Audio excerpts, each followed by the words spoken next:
អ្នកមានគុណគឺជាអ្នកដែលបានធ្វើអំពើល្អគ្រប់បែបយ៉ាងដូចជាចិញ្ចឹមបីបាច់ថែរក្សាទូនមានព្រានប្រដៅបង្ហាត់បង្ហាញបង្រៀននិងឧបត្ថម្ភគាំទ្រដល់យើងអ្នកមានគុណមានដូចជាមាតាបិតាជីដូនជីតាបងប្អូនគ្រូបាអាចារ្យឧបការីឧបការីណីដទៃទៀតដែលបានជួយទំនុកបម្រុងយើង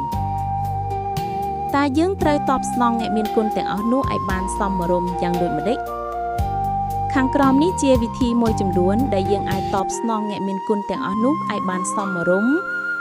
ជាពិសេសចំពោះមាតាបិតាជីដូនជីតានិងគ្រូបាអាចារ្យគោរពកោតខ្លាចត្រូវមានការគោរពជានិច្ចទាំងកាយវាចាចិត្តប្រើពាក្យសម្ដីពីរោះសុភាពរាបសារនិងកុំបំពានលើដំបូន្មានរបស់ពួកគាត់នៅក្នុងវប្បធម៌ខ្មែរការសំពះទៅកាន់អ្នកមានគុណដូចជាមាតាបិតាជីដូនជីតាឬគ្រូគឺត្រូវលើកដៃដល់កម្រិតច្រមុះឬខ្ពស់ជាងនេះដើម្បីបង្ហាញការគោរពខ្ពស់បំផុតចិញ្ចឹមបីបាច់តបនៅពេលពួកគាត់ចាស់ជរាត្រូវមើលថែចិញ្ចឹមផ្គត់ផ្គង់និងថ្នាំសង្កូវ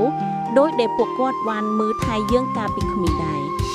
បំពេញចិត្តព្យាយាមធ្វើឲ្យពួកគាត់មានសេចក្តីសុខមិនថាតាមរយៈសម្ដីឬកាយវិការឡើយកុំធ្វើឲ្យពួកគាត់ព្រួយបារម្ភឬអាម៉ាស់មុខដោយសារទង្វើរបស់យើង